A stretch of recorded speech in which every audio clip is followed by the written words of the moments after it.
Chapter 9.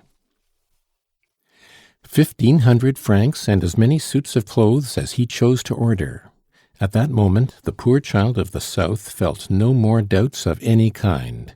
The young man went down to breakfast with the indefinable air which the consciousness of the possession of money gives to youth.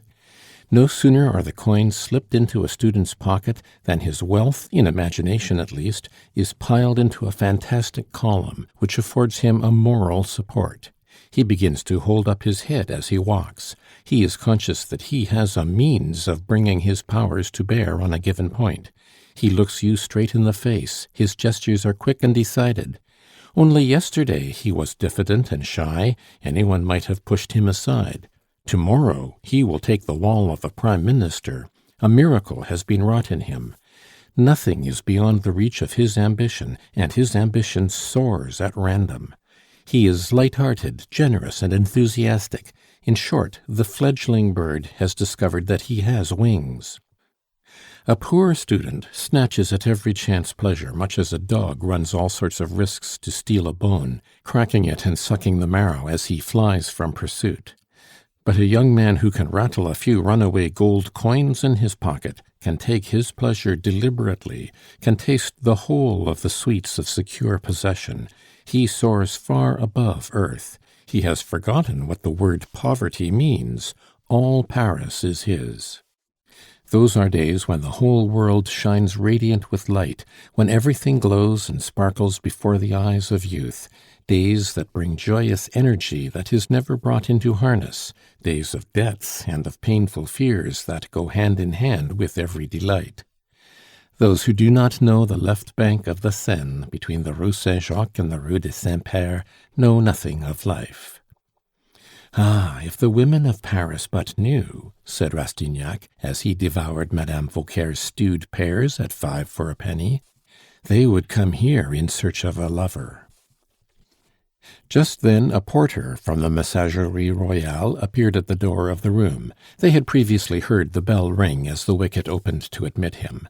The man asked for Monsieur Eugène de Rastignac, holding out 2 bags for him to take and a form of receipt for his signature.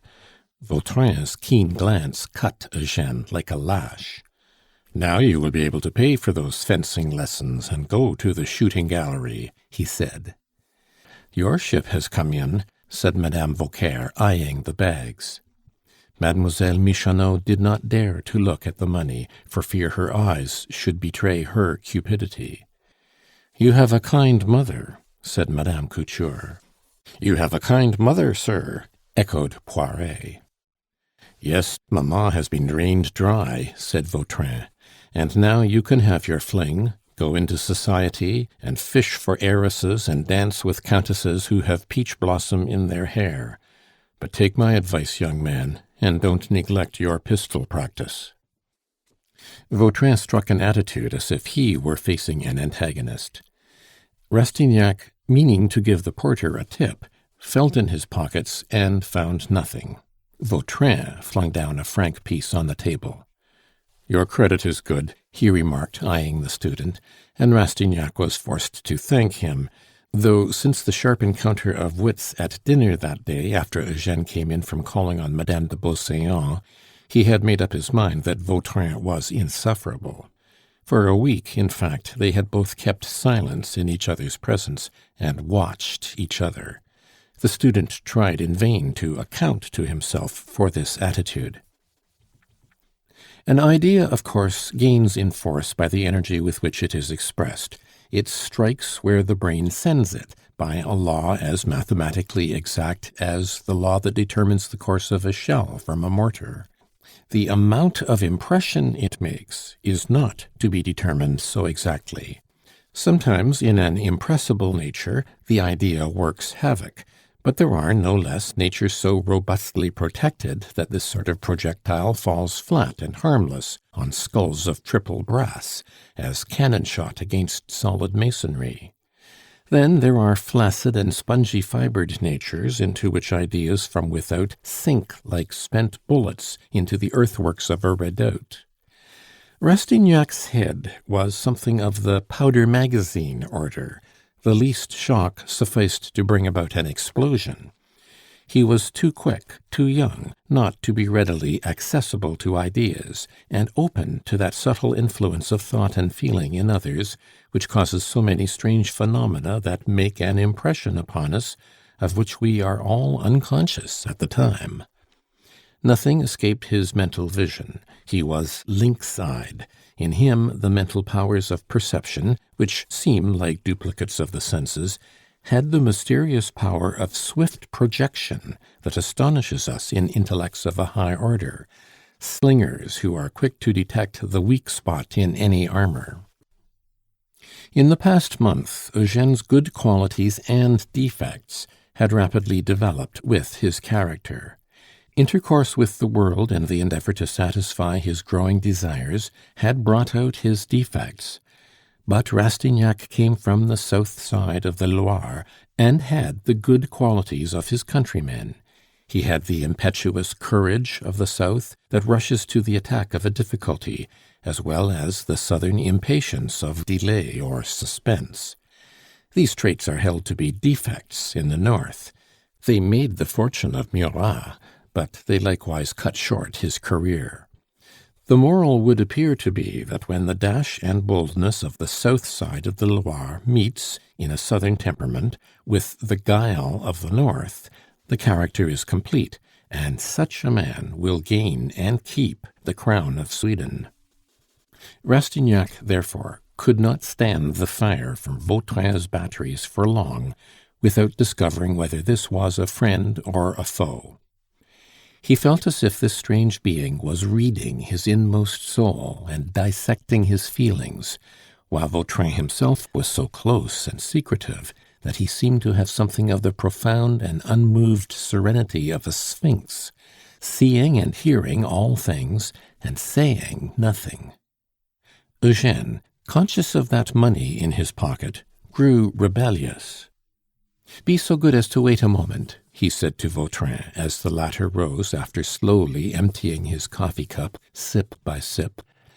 "What for?" inquired the older man, as he put on his large-brimmed hat and took up the sword cane that he was wont to twirl like a man who will face 3 or 4 footpads without flinching. "I will repay you in a minute," returned Eugene. He unsealed one of the bags as he spoke, counted out 140 francs, and pushed them towards Madame Vauquer. "Short reckonings make good friends," he added, turning to the widow. "That clears our accounts till the end of the year.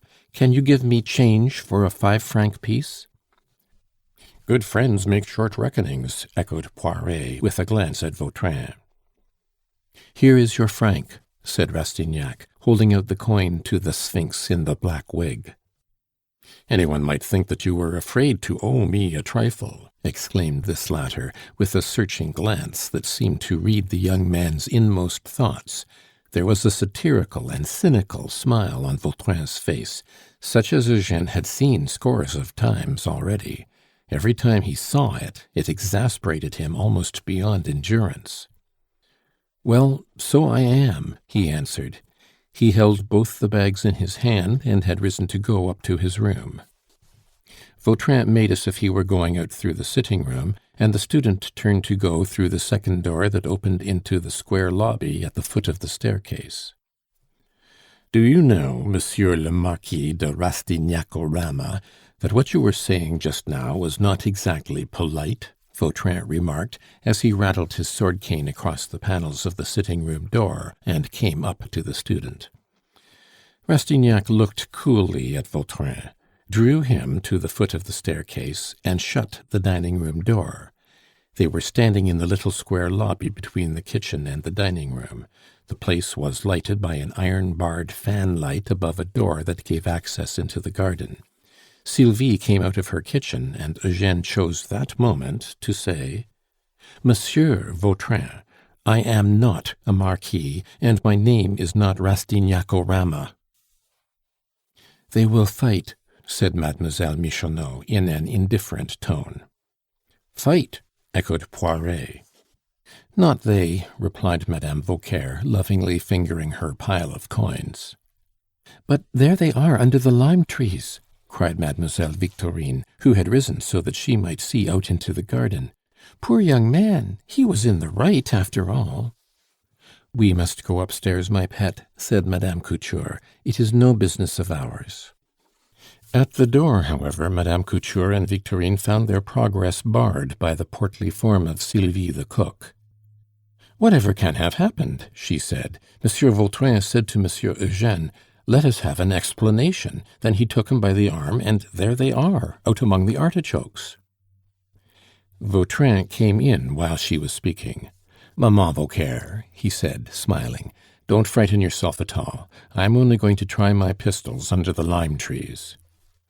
"Oh, monsieur!" cried Victorine, clasping her hands as she spoke, "why do you want to kill Monsieur Eugene?" Vautrin stepped back a pace or two and gazed at Victorine. "Oh, this is something fresh!" he exclaimed in a bantering tone that brought the color into the poor girl's face. "That young fellow yonder is very nice, isn't he?" he went on. "You have given me a notion, my pretty child. I will make you both happy." Madame Couture laid her arm on the arm of her ward and drew the girl away, as she said in her ear, "Why, Victorine, I cannot imagine what has come over you this morning." "I don't want any shots fired in my garden," said Madame Vauquer. "You will frighten the neighborhood and bring the police up here all in a moment." "Come, keep cool, Mamma Vauquer," answered Vautrin. "There, there, it's all right. We will go to the shooting gallery." He went back to Rastignac, laying his hand familiarly on the young man's arm. "When I have given you ocular demonstration of the fact that I can put a bullet through the ace on a card 5 times running at 35 paces," he said, "that won't take away your appetite, I suppose? You look to me to be inclined to be a trifle quarrelsome this morning, and as if you would rush on your death like a blockhead." "Do you draw back?" asked Eugene. "Don't try to raise my temperature," answered Vautrin. "It is not cold this morning. Let us go and sit over there," he added, pointing to the green-painted garden seats. "No one can overhear us. I want a little talk with you. You are not a bad sort of youngster, and I have no quarrel with you. I like you. Take confound it, take Vautrin's word for it. What makes me like you? I will tell you by and by. Meantime, I can tell you that I know you as well as if I had made you myself, as I will prove to you in a minute. Put down your bags," he continued, pointing to the round table. Rastignac deposited his money on the table and sat down. He was consumed with curiosity, which the sudden change in the manner of the man before him had excited to the highest pitch. Here was a strange being who, a moment ago, had talked of killing him, and now posed as his protector. "You would like to know who I really am, what I was, and what I do now," Vautrin went on. "You want to know too much, youngster. Come, come, keep cool. You will hear more astonishing things than that. I have had my misfortunes. Just hear me out first, and you shall have your turn afterwards. Here is my past in 3 words. Who am I? Vautrin. What do I do? Just what I please. Let us change the subject. You want to know my character. I am good-natured to those who do me a good turn, or to those whose hearts speak to mine.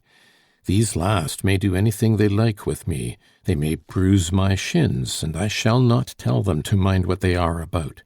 But, nom d'une pipe, the devil himself is not an uglier customer than I can be if people annoy me, or if I don't happen to take to them.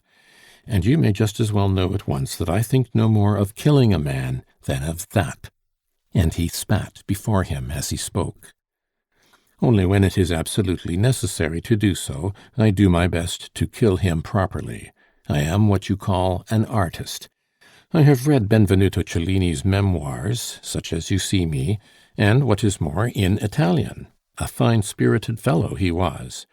From him I learned to follow the example set us by Providence, who strikes us down at random, and to admire the beautiful whenever and wherever it is found.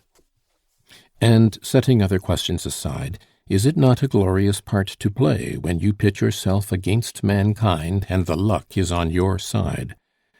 I have thought a good deal about the constitution of your present social disorder. A duel is downright childish, my boy, utter nonsense and folly. When one of two living men must be got out of the way, none but an idiot would leave chance to decide which it is to be, and in a duel it is a toss-up, heads or tails, and there you are. Now, I, for instance, can hit the ace in the middle of a card 5 times running, send one bullet after another through the same hole, and at 35 paces, moreover. With that little accomplishment, you might think yourself certain of killing your man, mightn't you? Well, I have fired at 20 paces and missed, and the rogue who had never handled a pistol in his life, look here!" He unbuttoned his waistcoat and exposed his chest, covered like a bear's back with a shaggy fell. The student gave a startled shudder. "He was a raw lad, but he made his mark on me," the extraordinary man went on, drawing Rastignac's fingers over a deep scar on his breast. "But that happened when I myself was a mere boy. I was 21 then, your age, and I had some beliefs left, in a woman's love, and in a pack of rubbish that you will be over head and ears in directly. You and I were to have fought just now, weren't we? You might have killed me. Suppose that I were put under the earth, where would you be? You would have to clear out of this, go to Switzerland, draw on papa's purse, and he has none too much in it as it is. I mean to open your eyes to your real position. That is what I am going to do. But I shall do it from the point of view of a man who, after studying the world very closely, sees that there are but two alternatives: stupid obedience or revolt. I obey nobody. Is that clear? Now, do you know how much you will want at the pace you are going? 1,000,000. And promptly, too, or that little head of ours will be swaying to and fro in the dragnets at Saint Cloud, while we are gone to find out whether or no there is a supreme being. I will put you in the way of that 1,000,000. He stopped for a moment and looked at Eugène. "Aha! You do not look so sourly at Papa Vautrin now. At the mention of the 1,000,000, you look like a young girl when somebody has said, 'I will come for you this evening,' and she betakes herself to her toilette as a cat licks its whiskers over a saucer of milk. All right. Come now, let us go into the question, young man, all between ourselves, you know. We have a papa and mamma down yonder, a great-aunt, 2 sisters aged 18 and 17, 2 young brothers, one 15 and the other 10. That is about the roll call of the crew. The aunt brings up the 2 sisters, the curé comes and teaches the boys Latin. Boiled chestnuts are oftener on the table than white bread.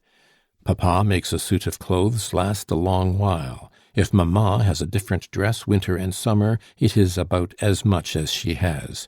The sisters manage as best they can. I know all about it.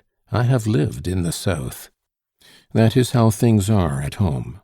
They send you 1,200 francs a year, and the whole property only brings in 3,000 francs all told. We have a cook and a manservant. Papa is a baron, and we must keep up appearances. Then we have our ambitions. We are connected with the Beauséants, and we go afoot through the streets. We want to be rich, and we have not a penny. We eat Madame Vauquer's messes, and we like grand dinners in the Faubourg Saint-Germain. We sleep on a truckle bed and dream of a mansion. I do not blame you for wanting these things. What sort of men do the women run after? Men of ambition. Men of ambition have stronger frames, their blood is richer in iron, their hearts are warmer than those of ordinary men. Women feel that when their power is greatest, they look their best, and that those are their happiest hours. They like power in men, and prefer the strongest, even if it is a power that may be their own destruction. I am going to make an inventory of your desires in order to put the question at issue before you. Here it is. We are as hungry as a wolf, and those newly cut teeth of ours are sharp. What are we to do to keep the pot boiling? In the first place, we have the Code to browse upon. It is not amusing, and we are none the wiser for it, but that cannot be helped. So far, so good. We mean to make an advocate of ourselves, with the prospect of one day being made president of a court of assize, when we shall send poor devils, our betters, to the galleys with a T.F., travaux forcés, forced labor, on their shoulders, so that the rich may be convinced that they can sleep in peace. There is no fun in that, and you are a long while coming to it. For to begin with, there are 2 years of nauseous drudgery in Paris. We see all the lollipops that we long for out of our reach. It is tiresome to want things and never to have them.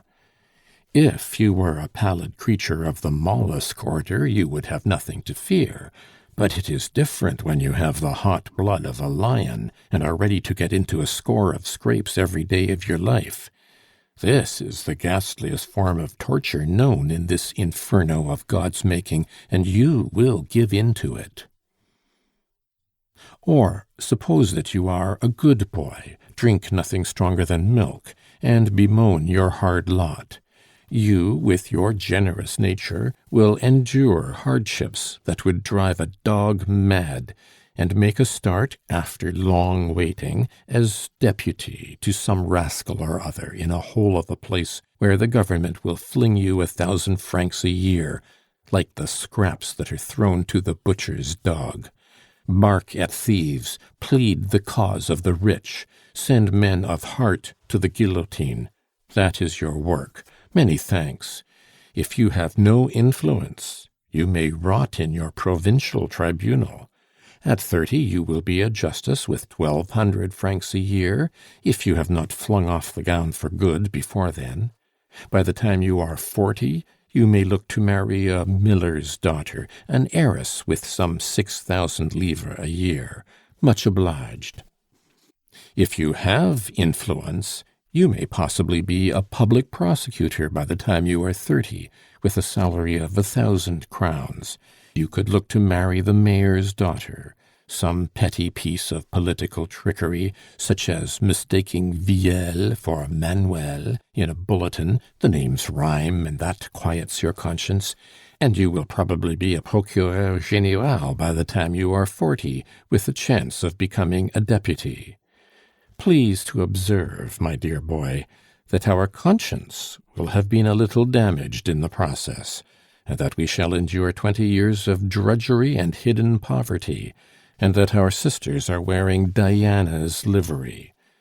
I have the honor to call your attention to another fact, to wit, that there are but 20 procureurs généraux at a time in all France, while there are some 20,000 of you young men who aspire to that elevated position, that there are some mountebanks among you who would sell their family to screw their fortunes a peg higher. If this sort of thing sickens you, try another course. The Baron de Rastignac thinks of becoming an advocate, does he? There's a nice prospect for you. 10 years of drudgery straight away. You are obliged to live at the rate of 1,000 francs a month. You must have a library of law books, live in chambers, go into society, go down on your knees to ask a solicitor for briefs, lick the dust off the floor of the Palais de Justice. If this kind of business led to anything, I should not say no. But just give me the names of 5 advocates here in Paris who, by the time that they are 50, are making 50,000 francs a year. Bah! I would sooner turn pirate on the high seas than have my soul shrivel up inside me like that. How will you find the capital? There is but one way: marry a woman who has money. There is no fun in it. Have you a mind to marry? You hang a stone around your neck, for if you marry for money, what becomes of our exalted notions of honor and so forth? You might as well fly in the face of social conventions at once. Is it nothing to crawl like a serpent before your wife, to lick her mother's feet, to descend to dirty actions that would sicken swine? Pah! Never mind if you at least make your fortune, but you will be as doleful as a dripstone if you marry for money. It is better to wrestle with men than to wrangle at home with your wife. You are at the crossway of the roads of life, my boy. Choose your way. But you have chosen already. You have gone to see your cousin of Beauséant, and you have had an inkling of luxury. You have been to Madame de Restaud's house, and in Father Goriot's daughter you have seen a glimpse of the Parisienne for the first time.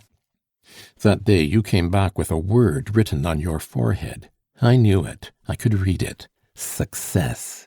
Yes, success at any price. Bravo, said I to myself. Here is the sort of fellow for me. You wanted money. Where was it all to come from? You have drained your sister's little hoard. All brothers sponge more or less on their sisters.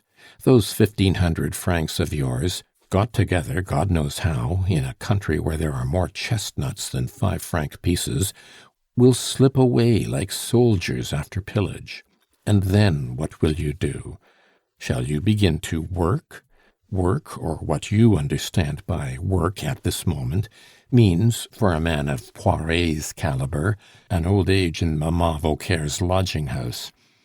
There are 50,000 young men in your position at this moment, all bent as you are on solving one and the same problem: how to acquire a fortune rapidly. You are but a unit in that aggregate. You can guess, therefore, what efforts you must make, how desperate the struggle is.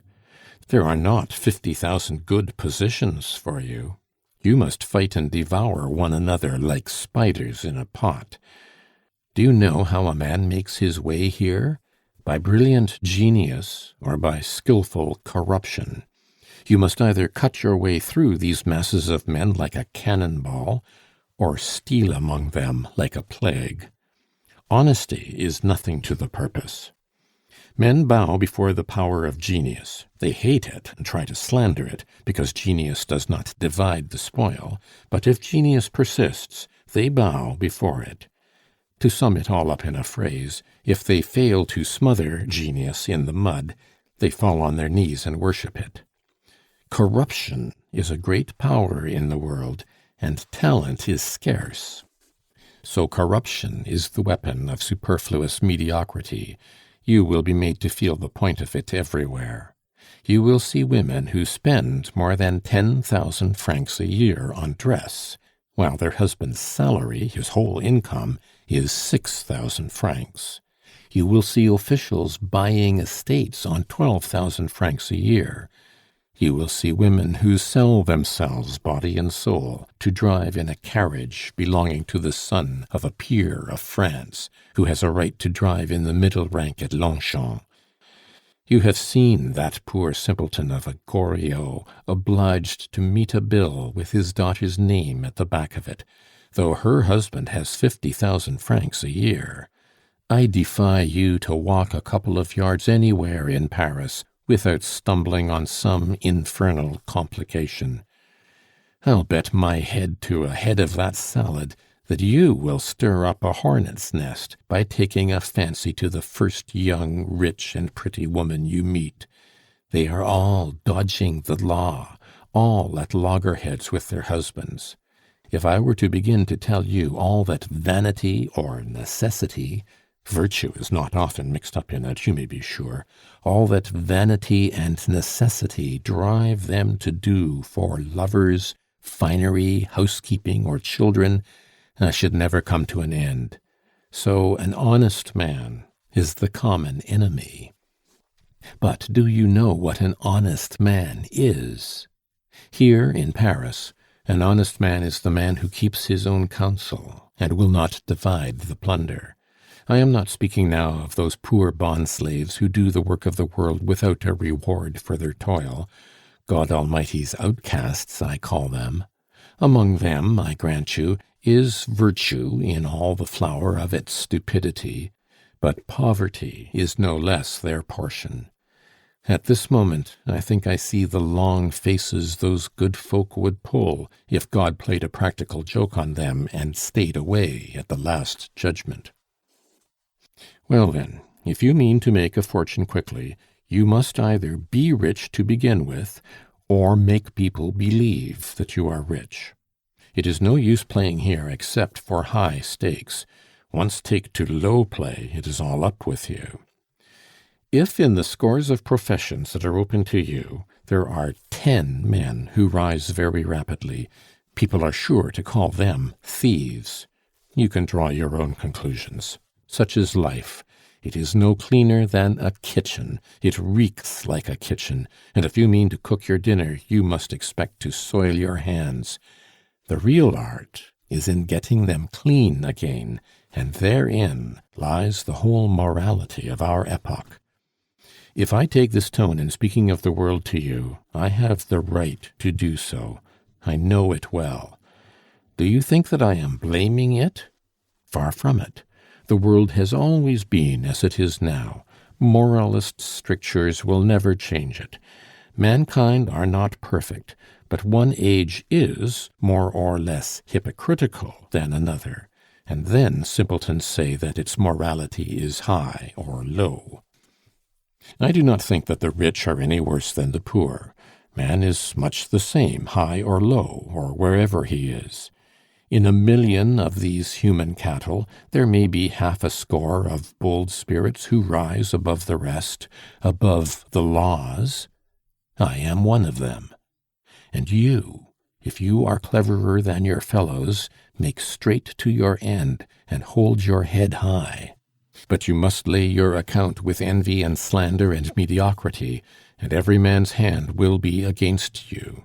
Napoleon met with a minister of war, Aubry by name, who all but sent him to the colonies. Feel your pulse. Think whether you can get up morning after morning, strengthened in yesterday's purpose. In that case, I will make you an offer that no one would decline. Listen attentively. You see, I have an idea of my own. My idea is to live a patriarchal life on a vast estate, say 100,000 acres, somewhere in the southern states of America. I mean to be a planter, to have slaves, to make a few snug millions by selling my cattle, timber, and tobacco. I want to live an absolute monarch, and to do just as I please, to lead such a life as no one here in these squalid dens of lath and plaster ever imagines. I am a great poet. I do not write my poems. I feel them and act them. At this moment I have 50,000 francs, which might possibly buy 40 Negroes. I want 200,000 francs, because I want to have 200 Negroes to carry out my notions of the patriarchal life properly. Negroes, you see, are like a sort of family ready grown, and there are no inquisitive public prosecutors out there to interfere with you. That investment in ebony ought to mean 3 or 4 million francs in 10 years' time. If I am successful, no one will ask me who I am. I shall be Mr. 4 Millions, an American citizen. I shall be 50 years old by then, and sound and hearty still. I shall enjoy life after my own fashion. In 2 words, if I find you an heiress with 1,000,000, will you give me 200,000 francs? 20% commission, eh? Is that too much? Your little wife will be very much in love with you. Once married, you will show signs of uneasiness and remorse. For a couple of weeks you will be depressed. Then, some night, after sundry grimacings, comes the confession between 2 kisses. 200,000 francs of debts, my darling. This sort of farce is played every day in Paris, and by young men of the highest fashion. When a young wife has given her heart, she will not refuse her purse. Perhaps you are thinking that you will lose the money for good? Not you.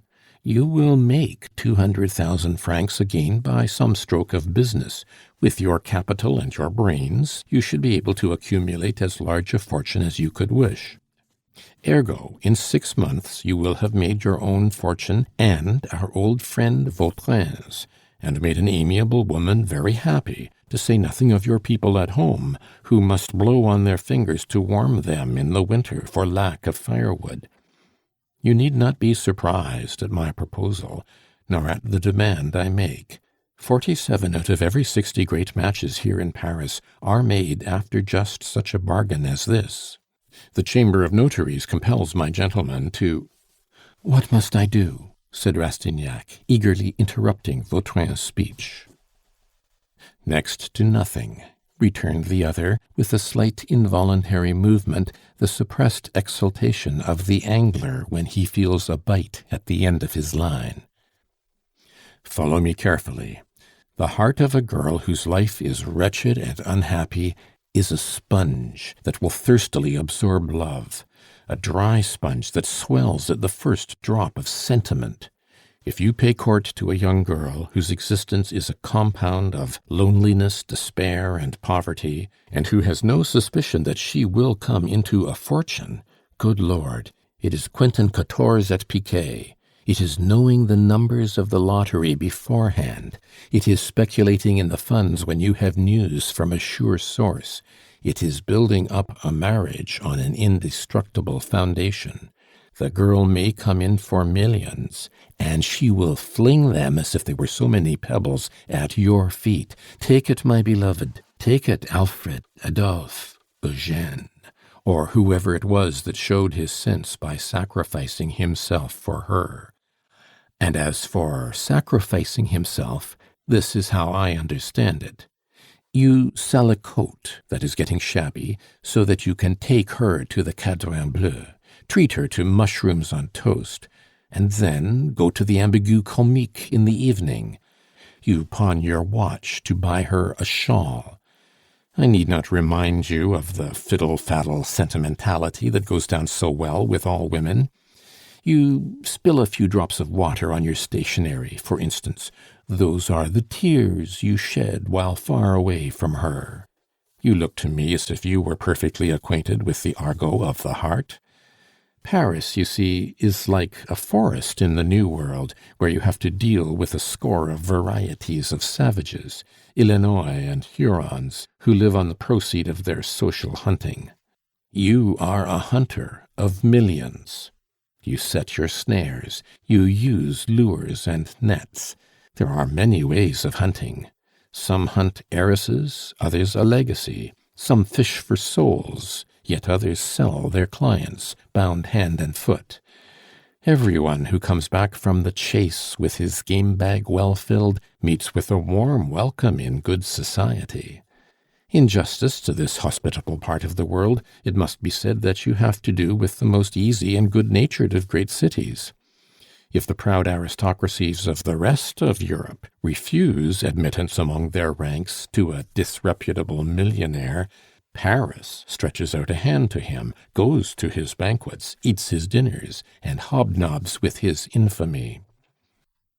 "But where is such a girl to be found?" asked Eugène. "Under your eyes. She is yours already." "Mademoiselle Victorine?" "Precisely." "And what was that you said?"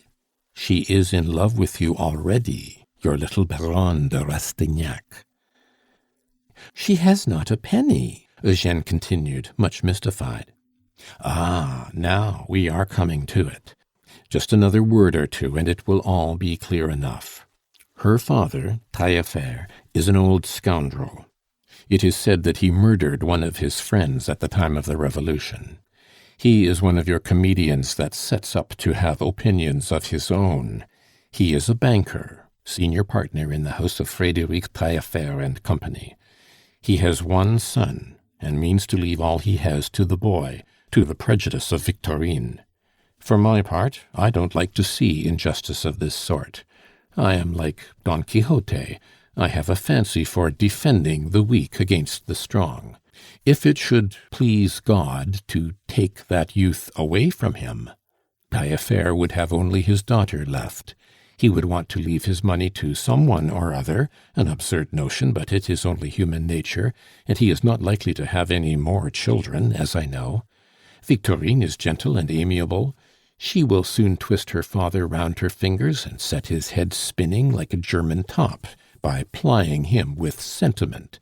She will be too much touched by your devotion to forget you. You will marry her. I mean to play Providence for you, and Providence is to do my will.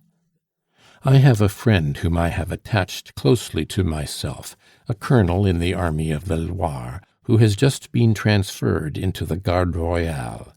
He has taken my advice and turned ultra-royalist. He is not one of those fools who never change their opinions. Of all pieces of advice, my cherub, I would give you this: don't stick to your opinions any more than to your words. If anyone asks you for them, let him have them at a price. A man who prides himself on going in a straight line through life is an idiot who believes in infallibility. There are no such things as principles. There are only events, and there are no laws but those of expediency. A man of talent accepts events and the circumstances in which he finds himself and turns everything to his own ends. If laws and principles were fixed and invariable, nations would not change them as readily as we change our shirts. The individual is not obliged to be more particular than the nation. A man whose services to France have been of the very slightest is a fetish looked on with superstitious awe because he has always seen everything in red. But he is good at the most to be put into the Museum of Arts and Crafts among the automatic machines and labeled Lafayette. While the prince at whom everybody flings a stone, the man who despises humanity so much that he spits as many oaths as he is asked for in the face of humanity, saved France from being torn in pieces at the Congress of Vienna, and they who should have given him laurels fling mud at him.